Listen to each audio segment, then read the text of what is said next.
বিশেষভাবে উল্লেখ্য, এই মাখনলাল সরকার ব্রিগেডের মঞ্চে উপস্থিত ছিলেন শুভেন্দু অধিকারীর শপথের দিনে। প্রধানমন্ত্রী স্বয়ং তার পায়ে হাত দিয়ে প্রণাম জানিয়েছিলেন। সেই পুরনো কর্মীরা তারা আজকে জড়ো হয়েছেন, নতুন কর্মীরা, যুব মোর্চার, মহিলা মোর্চার কর্মীরা তারা এসেছেন এবং এখানে একটি সম্বর্ধনা সভা আয়োজন করা হয়েছে মুখ্যমন্ত্রী শুভেন্দু অধিকারী।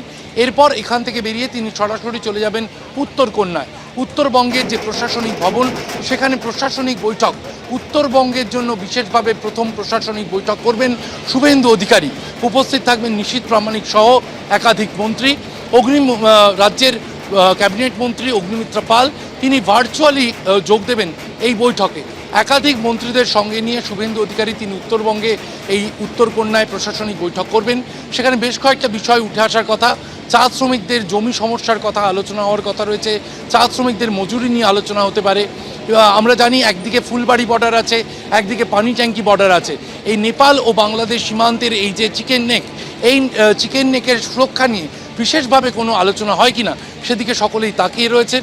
এছাড়াও উত্তরবঙ্গে বিভিন্ন সময় যে পাহাড়ে ধসের সমস্যা দেখা দেয়, জিটিএর একাধিক ইস্যু রয়েছে, সেই বিষয়গুলি আজকে আলোচনা হয় কিনা সেদিকে কিন্তু তাকিয়ে রয়েছে রাজ্যের মানুষ, উত্তরবঙ্গের মানুষ। একদমই শিবাশিস, তুমি আমাদের সঙ্গে থাকো। কলকাতা বিমানবন্দর থেকে 10:30টার কিছু পরে তিনি রওনা দেন, আর কিছুক্ষণের মধ্যে বাগডোগরা বিমানবন্দর থেকে বেরিয়ে আসবে মুখ্যমন্ত্রীর কনভয়। তারপর তার প্রশাসনিক বৈঠক যেমন রয়েছে, তবে প্রশাসনিক বৈঠকের আগে বিজেপি কর্মী সমর্থকদের সঙ্গে দেখা করবেন তিনি। শিলিগুড়ি সাংগঠনিক জেলা বিজেপি কার্যালয়ে যাওয়ার কথা রয়েছে মুখ্যমন্ত্রীর।